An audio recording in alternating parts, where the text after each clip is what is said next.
ఆంధ్రప్రదేశ్లో మొట్టమొదట విడిపోయిన తర్వాత వచ్చిన అతిపెద్ద పరిశ్రమ కియా పరిశ్రమ. అనంతపురం జిల్లా రూపురేఖలు మార్చిన పరిశ్రమ అనాలి. ఎందుకంటే కరువు తప్ప మరొక పేరు తెలియనటువంటి చోటన కియా వచ్చాక ఒక్కసారిగా పెరిగిన భూముల ధరలు అన్నటువంటిది అక్కడ కీలకం. సరే, ఉద్యోగాలు ఎన్ని వచ్చినాయి, ఉపాధి ఎంత వచ్చిందంటే గతంతో పోల్చుకుంటే కొంచెం మెరుగైన జీవితాలు అనుభవిస్తున్నటువంటి వాళ్ళు ఉన్నారు కాబట్టి ఇట్స్ గుడ్.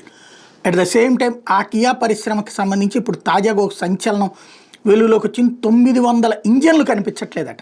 కియా యాజమాన్యం 19వ తారీఖు మార్చి 19 అనగా కంప్లైంట్ ఇచ్చిందంట. ఇది ఏప్రిల్ 8వ తారీఖు ఇప్పుడు బయటకు వచ్చింది. ఇది విషయం ఏంటంటే కంప్లైంట్ లేకుండా విచారించమని కియా పరిశ్రమ వాళ్ళు అడిగారట.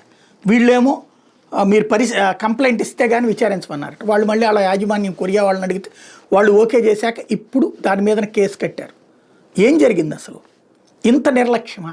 ఒక కార్పొరేట్ కంపెనీ అడిగితే ఇమ్మీడియట్గా దర్యాప్తు ప్రారంభించరా? ఎందుకు పట్టుకోలేదు? ఇక్కడే ఒక డౌట్ ఏంటంటే తమిళనాడు నుంచి సప్లై అవుతూ ఉంటుంటాయి ఇట్లాంటి మెటీరియల్, ఇంజన్లు వీటికి సంబంధించి. దారిలో కొట్టేశారా, లేకపోతే ఆఫీస్కి వచ్చాక కొట్టేశారా? ఇందులో ఇంకొక సమస్య కూడా ఉంది కదా.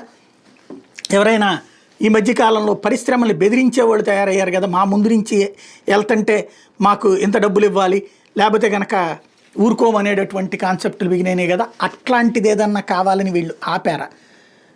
అంటే లారీలను ఆపేస్తున్నటువంటి కూడా చూస్తున్నాం కదా. ఖనిజాలకు సంబంధించిన లారీల్ని, ఇసుక ఇట్లాంటివి అయిపోయినాయి. ఇప్పుడు చివరికి వ్యాపార సంస్థలకు సంబంధించి కూడా, పరిశ్రమలకు సంబంధించి కూడా మా నియోజకవర్గం మీద నుంచి వెళ్తుంటే మాకు కప్పం కట్టాలి అనేటటువంటి మైనింగ్లో చూసాం.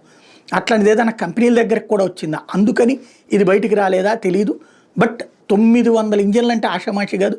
ఒక అంతర్జాతీయ కంపెనీకి సంబంధించినటువంటి అంశం కాబట్టి వేగంగా దర్యాప్తు చేసి అసలు వాస్తవాలు కనుక్కోవాల్సి ఉంది.